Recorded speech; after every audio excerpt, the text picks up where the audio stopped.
তাহলে তাকে পিটানো হবে, যার চিৎকার শুনতে পাবে সারা পৃথিবীর জীবজন্তু, জড় পদার্থ সবকিছুই চিৎকার শুনতে পায় এই বাটিটা, চিৎকার শুনতে পায় এই প্যাকেটটা, চিৎকার শুনতে পায় বাল্বটা, চিৎকার শুনতে পায় সামিয়ানা, কিন্তু মানুষ এবং জিন শুনতে পায় না।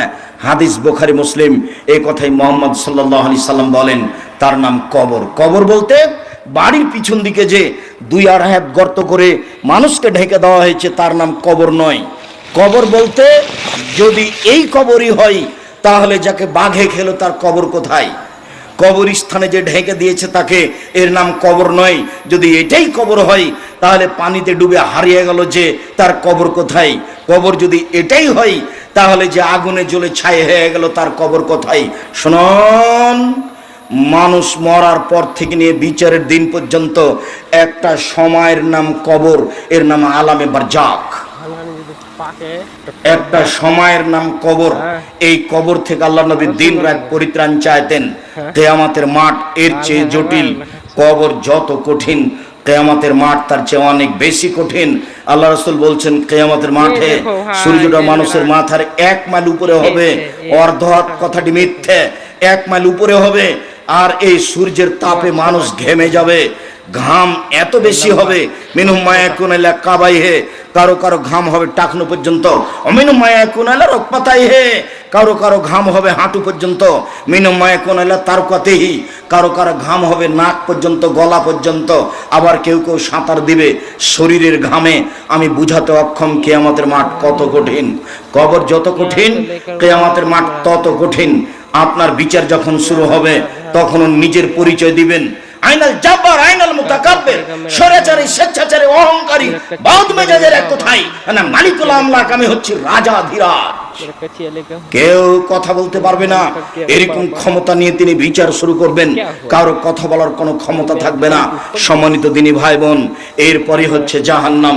মহান আল্লাহ বলেন, ফাআম্মা মান খাফফাত মাওয়াজিনুহু ফাউম্মুহু হাবিয়া, বিচারের মাঠে যার নেকির পাল্লা হালকা হয়ে যাবে তার থাকার জায়গা হবে অতীব গভীর গহ্বর হাবিয়া। ওমাদরাকা মা হিয়া, মুহাম্মদ সাল্লাল্লাহু আলাইহি সাল্লাম আপনি বলতে পারেন হাবিয়া জাহান্নামটি কি? আপনার কি তার পরিচয় জানা আছে? আমি বলি তা হচ্ছে নারুন হামিয়া, জ্বলন্ত উত্তপ্ত আগুন। জাহান্নাম বলতে একটা আগুনের টুকরা, জাহান্নাম বলতে একটা আগুনের খণ্ড। এই ছেলে,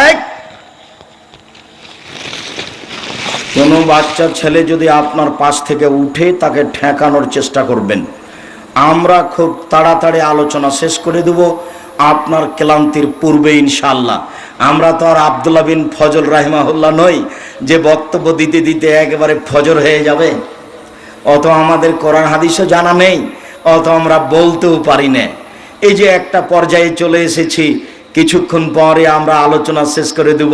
কাজে আপনি ধৈর্যের পরিচয় দিবেন। জাহান্নাম বলতে আগুনের টুকরা। আরো সুন্দর লাগবে।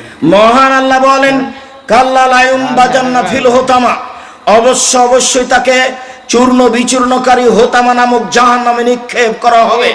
আমাদরা কামাল হোতামা, মুহাম্মদ সাল্লাল্লাহু আলাইহি ওয়াসাল্লাম আপনি বলতে পারেন চূর্ণ বিচূর্ণকারী হোতা নামক জাহান্নামটি কি? আপনার কি তার পরিচয় জানা আছে?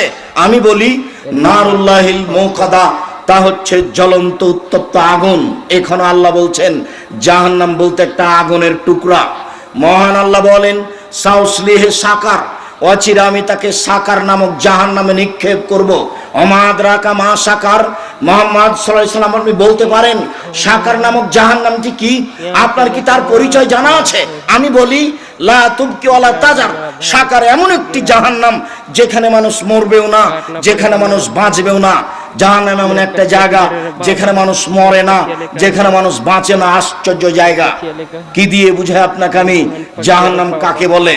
কোরআন মাজিদ থেকে সংক্ষিপ্ত বিবরণ এখানে পেশ করলাম। আল্লাহ রাসূলের পক্ষ থেকে একটু জাহান্নামের পরিচয় দিই। আল্লাহ রাসূল বলেন ইন্না সাখরাতাল আযীমা লা তুলকা মিন শাফিরে জাহান্নাম, বিশাল এক বড় খণ্ড, কয়েক কোটি মণ ওজনের পাথর যদি জাহান্নামের মুখে ছেড়ে দেওয়া হয় তাহলে নিচে যেতে সময় লাগবে 70 বছর। 1 কোটি মণ ওজন যদি একটা পাথর 1 ঘন্টা নিচে যায় কত যেতে পারে? 1 দিন গেলে কত যেতে পারে? 1 বছর গেলে কত যেতে পারে, 70 বছর গেলে কত যেতে পারে, আপনাকে আমি বুঝাতে অক্ষম জাহান্নাম কত গভীর। সম্মানিত দিনী ভাই বোন, এরপরেও জাহান্নামের নিচে হিন্দু থাকবে, এই কথা আল্লাহর নবী বলেননি। জাহান্নামের নিচে থাকবে মুনাফিক। ওই যে চিনেন না আমাকে, ওই যে দোকানে বসে ল্যাংটা মেয়ে দেখছে আর আরেকজনের বদনাম করছে, এ হলো মুনাফিক।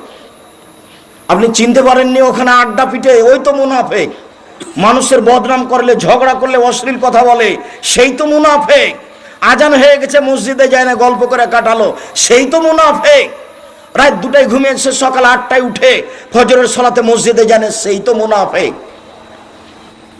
আল্লাহ নবী বলছেন ও জাহান্নামের সবচেয়ে নিচে যাবে। এই ছেলে, আরেকজনের গায়ে হাত দিয়ে বসে আছো কেন? রেডি হও, প্রস্তুত হও, তোমার জন্য আমি কথা বলছি। উপস্থিত বৈঠকের মুসলিম বোন, আপনার